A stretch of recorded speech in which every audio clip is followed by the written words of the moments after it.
Selamat pagi Bapak Ibu, rekan-rekan sekalian, dan para nasabah dari Philip Securities Indonesia. Hari ini kita bertemu kembali di Philip Morning Market Call, edisi hari Selasa, hari ini 15 Maret 2016. Bersama saya Marta di sini, kita akan langsung masuk ke pembahasan IHSG pada perdagangan kemarin. Di mana IHSG sendiri kemarin ini ditutup menembus level tertingginya ini di tahun ini, sekaligus juga merupakan level tertingginya sejak bulan Juli 2015 lalu.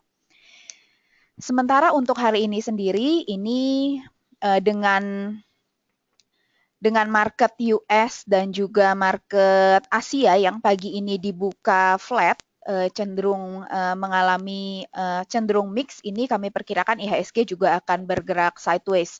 Support IHSG di level 4.821 dan resisten di level 4.907. Semalam ini ketiga indeks utama di Amerika Serikat ini ditutup beragam. Dow Jones dan Nasdaq berhasil menguat, sementara S&P sendiri ini mengalami pelemahan. Namun pergerakan sendiri ini cenderung flat ini karena para pelaku pasar juga mulai berhati-hati dengan rally yang terjadi dalam beberapa minggu terakhir. Sementara itu yang akan membatasi pergerakan pasar hari ini adalah pelemahan harga minyak, di mana oil ini mengalami penurunan 3,4% pada perdagangan semalam ke level 37,18 US dollar per barrel. Ada beberapa rilis atau beberapa rencana dari rilis data ekonomi ini untuk hari ini, yang beberapa diantaranya cukup penting adalah Bank Sentral Jepang atau BOJ yang akan mengumumkan kebijakan moneternya pada siang ini. Sementara FOMC meeting sendiri, ini The Fed akan menggelar FOMC meeting nanti malam. Ini di mana perkiraannya ini tidak akan ada perubahan untuk interest rate. Di Indonesia atau dari dalam negeri sendiri, ini hari ini ada beberapa data, antara lain adalah data perdagangan seperti impor, ekspor, dan neraca perdagangan, di mana kinerja ekspor dan impor Indonesia ini diperkirakan masih akan mengalami penurunan dibandingkan tahun sebelumnya. Perkiraan impor untuk bulan Februari ini turun 10,7% dan ekspor akan turun 14,7%. Sementara untuk neraca perdagangan sendiri, ini konsensus ini memperkirakan akan surplus 80 juta US dollar atau lebih tinggi dibandingkan bulan Januari lalu sebesar surplus 50 juta dolar.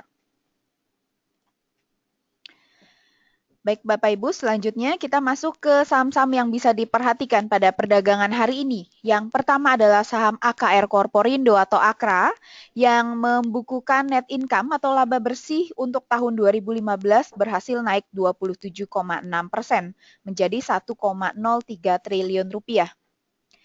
Selanjutnya ada saham PTPP, ini yang berhasil meraih kontrak baru di 2 bulan pertama tahun ini sebesar 1,6 triliun rupiah, naik 46% year on year. Sementara kalau kita bandingkan dengan kontrak untuk target di tahun 2016, ini nilainya sudah mencapai 5,3%. Selanjutnya ada Adaro Energi atau Adaro, yang di mana Perseroan juga telah mengumumkan laporan keuangan di mana untuk laba bersih itu mengalami penurunan 14,3% menjadi 152 juta dolar dari sebelumnya 178 juta dolar. Dan yang terakhir dari saham Nippon Indosari Corpindo atau ROTI yang menargetkan tahun ini pendapatan akan tumbuh 20% year on year menjadi 2,6 triliun rupiah. Baik Bapak Ibu, kita langsung masuk ke sesi tanya jawab. Bagi Bapak Ibu yang memiliki pertanyaan, ini bisa langsung diketikkan di kolom question. Terima kasih.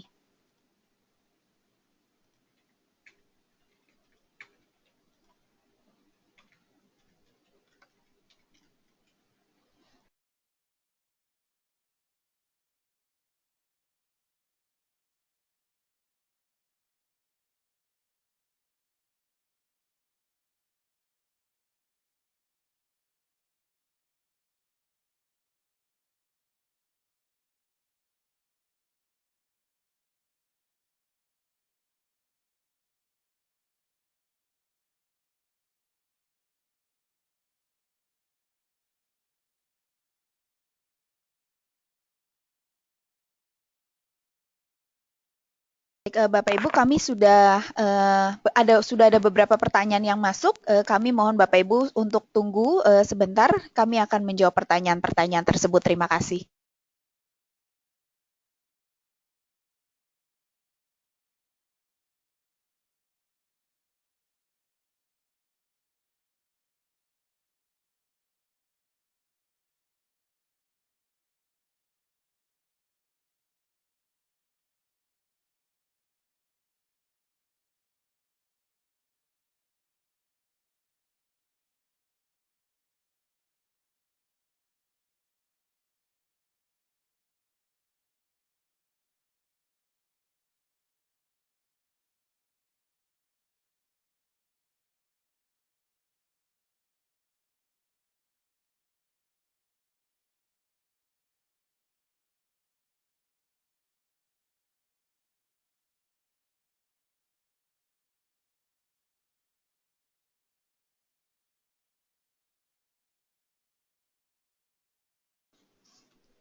Baik, untuk pertanyaan pertama dari Bapak Mas Agus mengenai isu dan fundamental dari LPKR dan S Hardware, saya akan menjawab mengenai isu dan fundamental dari S Hardware.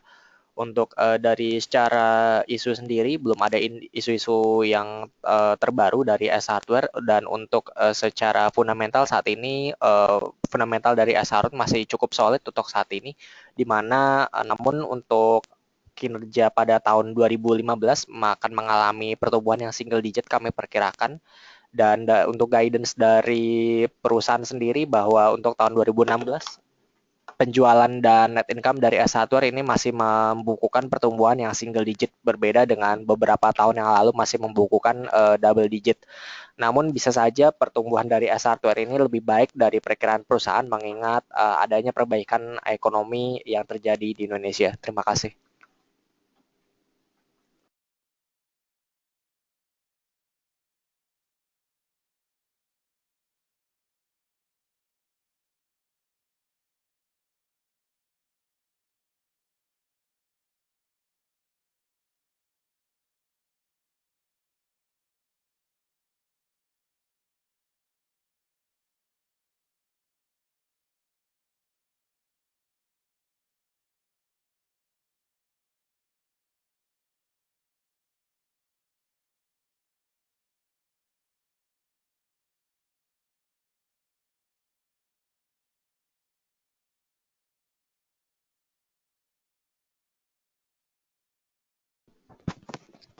Baik, selanjutnya mengenai pertanyaan dari Bapak Ahmad Riyandi mengenai saham PPRO, apakah bisa mulai untuk koleksi? Sebenarnya untuk mulai koleksi ini agak telat untuk masuk ke saham PPRO, dan apabila ingin masuk sebenarnya bisa di level 220, namun untuk mengejar harga PPRO untuk saat ini menurut kami sudah cukup agak telat, dan kami menyarankan untuk buy on weakness saja untuk PPRO di 225 sampai 220 untuk masuk ke saham PPRO.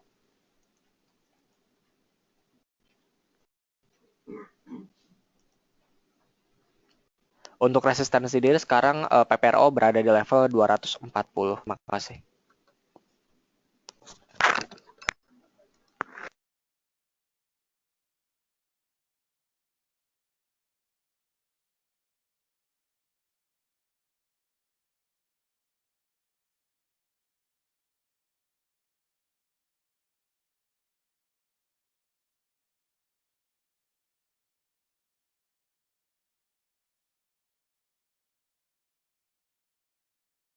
Pertanyaan selanjutnya dari Bapak Indah Teruna mengenai ADI, apakah cukup baik untuk trading jangka pendek dan jangka menengahnya? Baik, untuk saat ini ADI untuk jangka pendek dan jangka menengah memasuki periode bullish. Oleh karena itu kami bisa menyarankan untuk trading buy untuk saham ADI ini sendiri, dengan bisa trading buy coba untuk entry masih level 2750 sampai 2755, dan bisa profit di kisaran harga di 3.900 sampai dengan 2.800.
Baik, pertanyaan selanjutnya dari Bapak Ipong mengenai support dan asisten dari Cepin dalam jangka pendek.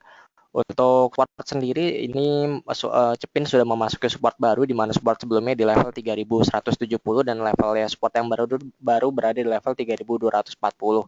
Untuk saat ini resisten dari saham PIN ini sendiri berada di level 3700 sampai dengan 3690. Dan untuk tarik jangka pendek ini juga bisa boleh masuk untuk saham Cepin di level yang sekarang dan sampai di level 3515 sampai dengan di level 3500 dan take profit di level 3690 sampai dengan 3700.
Baik, pertanyaan selanjutnya dari Ibu Merisa yang menanyakan untuk apakah bisa masuk untuk saham Adaro.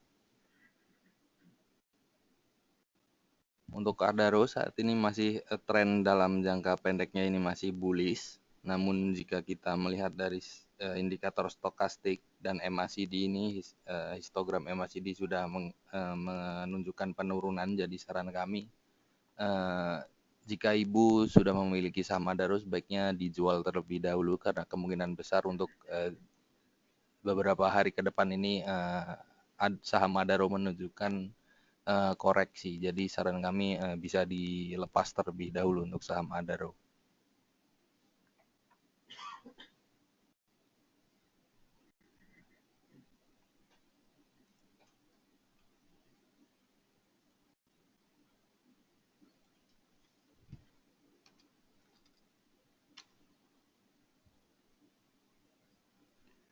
Kemudian pertanyaan selanjutnya dari Bapak Al Husni Wahyudi yang menanyakan untuk saham Elsa apa masih bisa dibeli. Baik, untuk saham Elsa trennya sendiri ini masih bullish. Saat ini Elsa sedang menguji supportnya yaitu di EMA 200 di sekitar level 339 atau 340. Jadi saran kami jika baru masuk sekarang ini kami rasa sudah terlalu tinggi untuk saham Elsa, di mana penguatan saham Elsa sendiri ini hanya ditopang dari berita penguatan harga minyak. Jadi secara fundamental sendiri kami memiliki target harga untuk Elsa itu di 310. Jadi jika kita melihat dari segi fundamentalnya, ini saham Elsa sudah sudah naik cukup tinggi. Jadi jika ingin masuk sebaiknya masuk di bawah harga 300, demikian.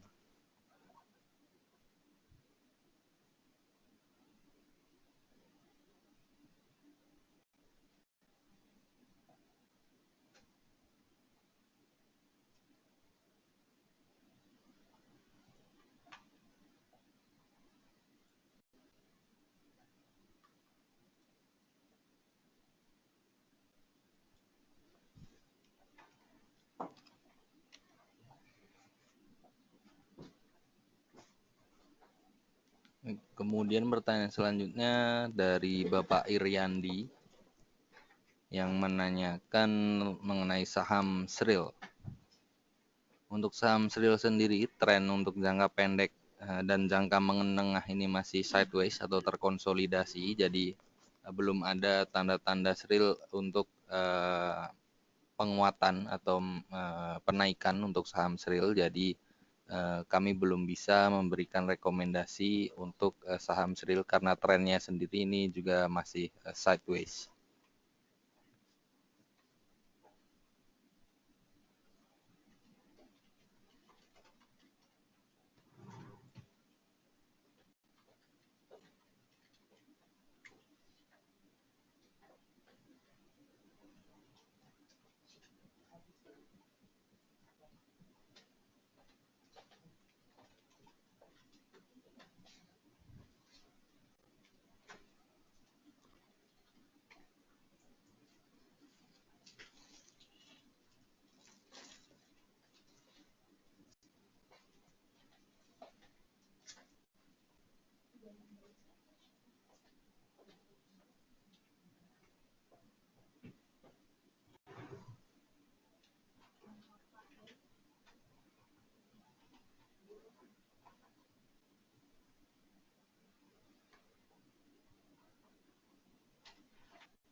Kemudian pertanyaan selanjutnya dari Bapak Apriandi yang menanyakan saham Telkom.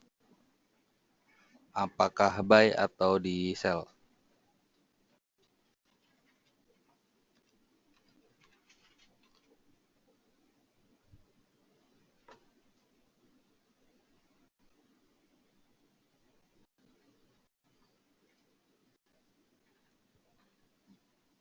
Baik, untuk saham Telkom sendiri ini trennya untuk jangka panjang ini masih bullish.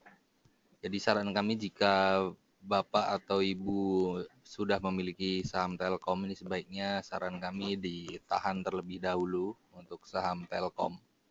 Karena belum ada indikasi untuk terjadi koreksi di saham Telkom. Jadi rekomendasi kami secara teknikal ini bisa di hold terlebih dahulu untuk saham Telkom.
Oke, pertanyaan selanjutnya ini ada beberapa pertanyaan untuk Kalbe. Pertama dari Bapak Sunarman dan juga dari Bapak atau Ibu Well BJB di sini.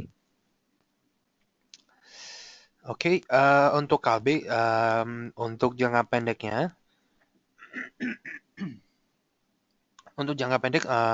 kelihatannya tren masih sideways, ya. Di support itu di level 1265 dan untuk resistannya nih kurang lebih di 1350. Kalau untuk sekarang kelihatannya masih belum ada katalis yang bisa menggerakkan harga ya. Jadi untuk akumulasi sih sebenarnya bisa ya, mungkin bisa dicoba di level harga rendah. Dan untuk mengingatkan saja sebenarnya target price kita untuk fundamental juga masih di atas. Itu di kurang lebih level 1455 untuk target fundamentalnya. Jadi bisa dibilang harga saat ini masih di bawah target kami dan ratingnya juga masih buy ya. Namun untuk tren ya secara teknikal masih belum ada kejelasan atau masih ada belum ada tren yang bisa memberikan sinyal yang bullish untuk saat ini. Jadi trennya masih sideways ya. Kalau mau buy mungkin bisa dicoba di level supportnya di bawah level 1300 atau untuk lebih tepatnya itu di level kurang lebih 1270. Dan untuk take profitnya mungkin jangan pendek ya, mungkin bisa dicoba dulu di level 1340 ya. Jadi trade plan-nya hanya buy low sell high aja begitu. Dan yang kedua ada pertanyaan dari Bapak Ipong ya, untuk Unilever, bagaimana arah saham Unilever dalam jangka pendek? Level masuk yang baik di level harga berapa?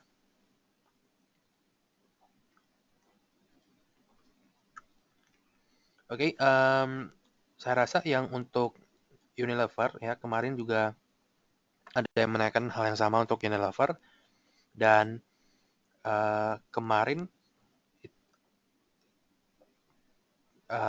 kita merekomendasikan untuk masuk di level harga kemarin ya, di harga pembukaan, dan kelihatannya penutupan ini ditutup cukup kuat ya. Jadi kalau kita lihat jangka pendek sebenarnya kalau kita lihat jangka menengah sebenarnya trennya ini masih cukup bullish ya. Memang di satu minggu terakhir memang terjadi penurunan yang cukup dalam ya, koreksi cukup dalam, namun kelihatannya MA20 ini atau garis merah ini kelihatannya bisa dijadikan sebagai support ya. Walaupun sempat ditembus namun berhasil lagi dibawa ke atas, jadi cukup kuat untuk saat ini. Kalau ingin masuk, kalau kita masuk di level harga sekarang, saya rasa ini sudah cukup tinggi ya. Nanti kalau memang dikasih sedikit koreksi mungkin bisa dicoba di level kurang lebih 43.000 sampai dengan 43.500 ya. Ini kalau bisa di level harga yang lebih rendah. Oke. Dan untuk take profitnya untuk take profitnya mungkin bisa dicoba di level 45.000 untuk jangka pendek ini begitu Pak.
Baik, Bapak Ibu sekalian, selamat pagi semuanya.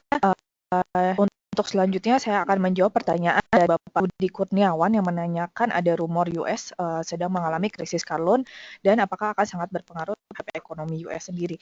Baik, kita melihat saya memang mencatat untuk kredit loan atau loan di Amerika sendiri ini memang datanya memang cukup tinggi, yaitu mencapai 987 miliar dolar atau 1 triliun dolar pada kuartal terakhir. Dan memang ini peningkatan dari peningkatan kredit otomotif sendiri ini memang peningkatan yang signifikan, yaitu tumbuh sebesar 11,5% year on. Dan tapi kalau kembali lagi, kalau kita lihat sebetulnya yang dicari adalah bukan seberapa besar pinjaman tersebut, dilihat dari seberapa besar kredit macet atau kredit yang tidak terbayar yang bisa menjadi risiko terhadap perekonomian. Kalau kita lihat di sini, walaupun motif ini mencapai 21% dari keseluruhan kredit di atas itu data NPL atau data kredit macet dari Amerika sendiri ini tercatat sebesar 1 juta. Kita melihat kembali sebetulnya tanda-tanda bahwa ini akan terjadi krisis atau dan lainnya, karena memang dari NPL atau kredit macet sendiri hanya tercatat sebesar 7%, walaupun kami belum mendapatkan datanya kredit macet di otomotif di sektor otomotif sendiri berapa persen. Namun kalau kita lihat secara keseluruhan total kredit macet hanya 0,7%, dan menurut kami sih di level yang demikian.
Baik, untuk pertanyaan selanjutnya, pertanyaan dari Bapak Ahmad Riyandi yang menanyakan untuk BBTN support resisten di level berapa dan bagaimana untuk jangka pendek dan jangka menengah. Baik, kita lihat di sini dari daily chart untuk BBTN sendiri saat ini kalau kita lihat pergerakannya masih cukup terjadi konsolidasi, jadi masih bergerak di kisaran support dan resistennya, yaitu berada di level 1.600 untuk support dan untuk resisten berada di level 1.720. Jadi jika Bapak sudah memiliki saham BTN, jika ingin di hold untuk jangka panjang silakan hold dulu, namun jika untuk jangka pendek, mengingat saat ini sudah mendekati level resisten, ini bisa dilakukan jual parsial di sekitar level 1.720. Sedangkan jika ingin masuk, ini bisa mengantri di sekitar level 1.600 sampai dengan 1.650 untuk jangka pendek.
Dan untuk selanjutnya ini pertanyaan dari Bapak Iqbal yang menanyakan untuk BBNI bagaimana ulasannya. Baik kalau kita lihat dari sisi teknikal di sini BBNI ini terjadi juga masih bergerak ranging di kisaran level 4.960 dan level resistance saat ini berada di level 5.550. Jadi jika Bapak sudah memiliki saham BNI, kami bisa sarankan untuk hold dulu sampai ke level 5.550 karena masih ada potensi untuk mengalami penguatan sampai ke level tersebut. Dan untuk jika ingin baru masuk bisa masuk di sekitar level 4.960 sampai dengan 5.000 demikian Pak.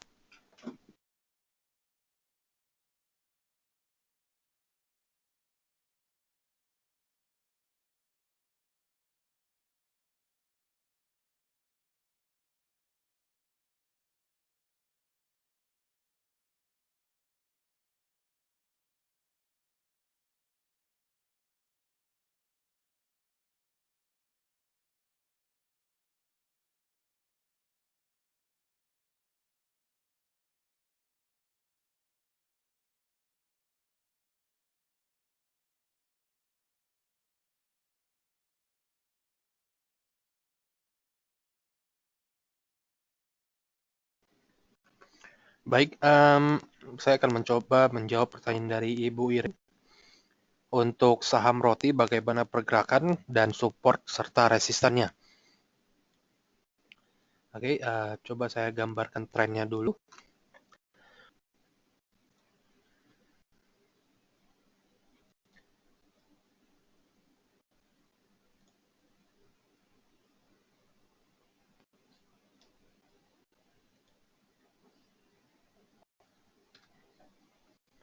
Baik, kalau kita lihat jangka menengah, ya di sini ada tren yang bullish untuk jangka menengah.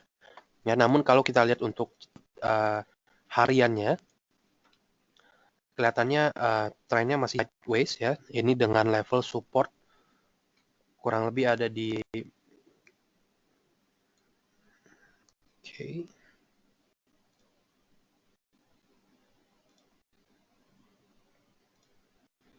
Baik, untuk jangka pendek ya, support ini ada di level 1170 ya, 1170 dan untuk level resistannya ini ada di 1280.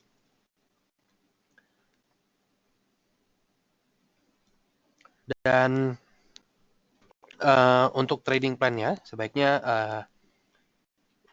dicoba untuk buy on weakness saja.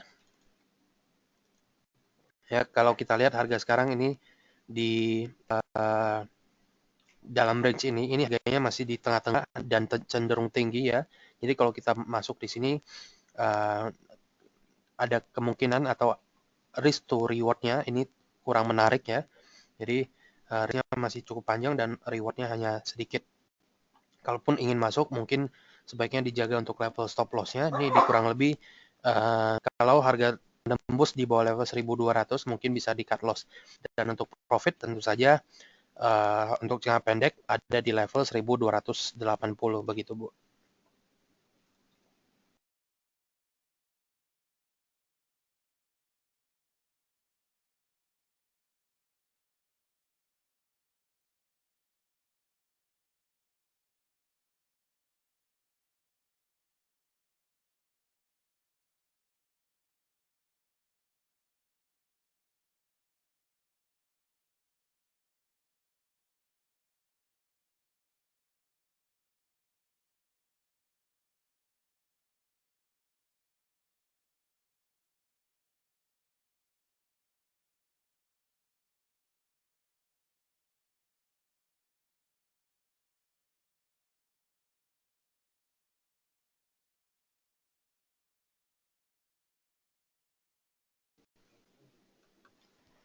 Baik, untuk pertanyaan selanjutnya ini dari Bapak Stevi Adrianto mengenai teknikal untuk era dalam minggu ini apakah sudah ada tanda-tanda rebound, berapa support dan resistennya.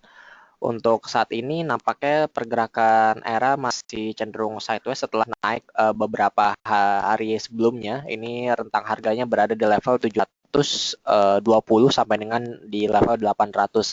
Untuk minggu ini kami perkirakan masih pergerakannya masih cenderung ranging di mana pergerakannya 720 sampai dengan 800. Namun apabila sudah melewati 800 maka ini bisa melanjutkan penguatannya ke 900 bahkan 1000.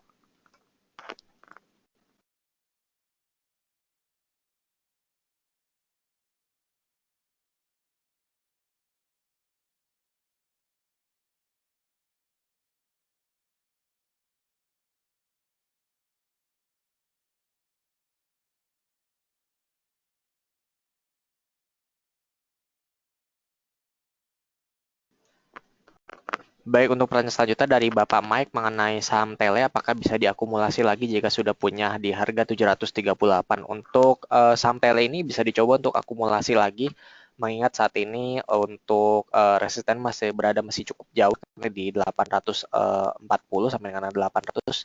Oleh karena itu kami menyarankan untuk bisa melakukan akumulasi di level harga yang rendah lagi, mengingat untuk secara fundamental sendiri saham Tele ini merupakan salah satu saham retail telekomunikasi yang cukup baik selain dari era di mana pada kuartal 3 yang lalu ini masih membukukan pertumbuhan yang double digit, dan pada tahun 2015 kali ini pun kami masih memperkirakan untuk pertumbuhan tele ini masih double digit, dan di tahun 2016 ini juga masih akan double digit. Oleh karena untuk target price dari fundamental sendiri untuk saham tele berada di level 1060, dan untuk secara teknikal untuk sementara masih akan untuk menuju di 840.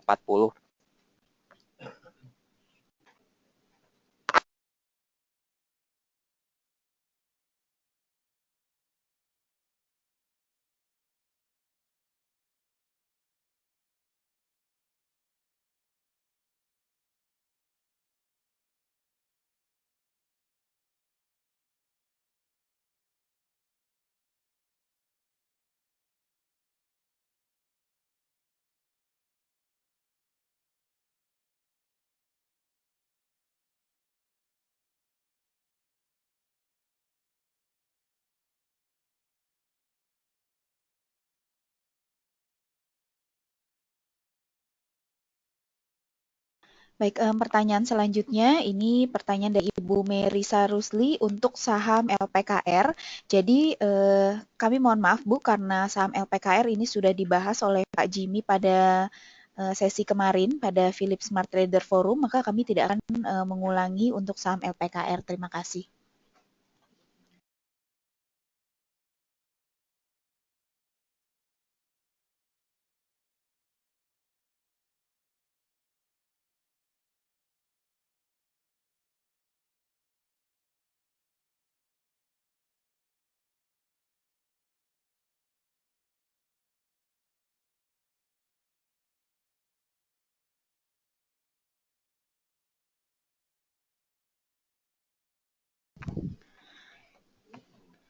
Baik, pertanyaan selanjutnya, pertanyaan dari Bapak Hendri Purnawan untuk saham APLN. Untuk APLN ini jadi secara teknikal ini saat ini trennya sideways untuk APLN. Ini ada support yang kuat di level 300 dengan resisten di level 330. Secara teknikal ini kami untuk saham APLN ini jika Bapak mau beli mungkin sebaiknya buy on weakness di level 300. Namun secara fundamental ini kami tidak menyarankan masuk untuk APLN karena kami lihat kinerja perseroan ini di tahun ini maupun di tahun sebelumnya ini masih akan flat. Jadi untuk APLN mungkin gambarannya di tahun lalu perseroan menargetkan marketing sales 6,5 triliun, 6,5 triliun, tapi yang tercapai itu hanya sekitar 3 triliun rupiah. Jadi bisa diperkirakan dengan kinerja atau dengan marketing sales yang jauh dari ekspektasi, ini maka menyebabkan kinerja juga akan cenderung flat untuk APLN. Pertanyaan selanjutnya ini untuk saham Pakuwon. Untuk saham Pakuwon ini saat ini trennya bullish untuk saham Pakuwon, dan potensi penguatan ini masih ada. Tapi kami perlu mengingatkan mungkin untuk saham Pakuwon, jadi bagi Bapak Ibu yang sudah memiliki saham Pakuwon ini sebaiknya bisa sell on strength ini di level sekitar 550 untuk Pakuwon. Mengingat kinerja juga cukup mendukung kalau untuk Pakuwon. Untuk bagi Bapak Ibu yang belum punya, ini saran kami membeli itu di harga yang lebih bawah karena saat ini harga juga sudah cukup tinggi. Ini bisa dibeli itu di bawah level 500 untuk saham Pakuwon. Pertanyaan selanjutnya ini pertanyaan dari Bapak Denny untuk saham taksi. Jadi bagaimana fundamental dan teknikal untuk saham taksi? Ada beberapa juga pertanyaan untuk saham ini. Secara fundamental ini kami tidak menyarankan masuk untuk saham taksi. Ada beberapa alasan. Yang pertama ini adalah memang dari sisi laporan keuangan perseroan ini tidak baik, jadi kinerjanya itu jatuh dalam dengan net income turun lebih dari 90% untuk taksi. Hal ini karena dari sisi biaya, ini terutama dari biaya yang pertama adalah dari biaya penjualan atau biaya pokok penjualan, maksud kami COGS, itu sudah naik drastis walaupun revenue hanya naik 12%. Jadi dari sisi margin semuanya mengalami penurunan. Kemudian dari sisi interest expense atau biaya bunga ini juga naik 54% year on year. Selain itu, taksi juga memiliki rasio utang berbunga terhadap modal atau terhadap equity ini yang sangat tinggi yaitu 1,85 kali. Jadi secara fundamental ini kami menyarankan masuk untuk taksi.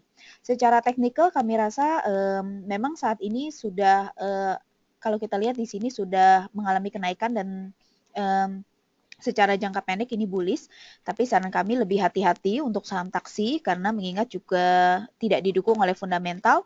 Memang ada berita bahwa salah satu manajemen perseroan ini mengatakan bahwa taksi sedang diincar oleh salah satu perusahaan asal Spanyol.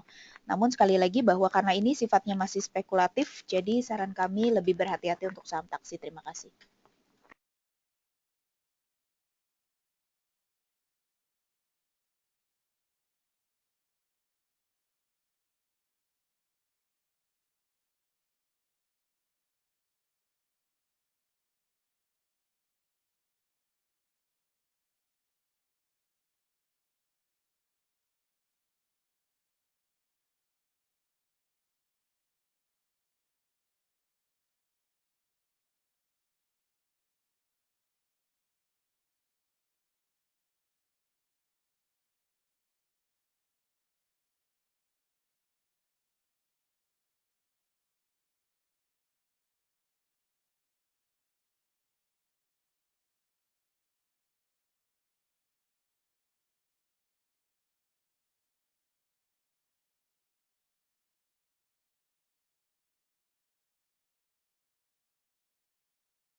Oke, baik.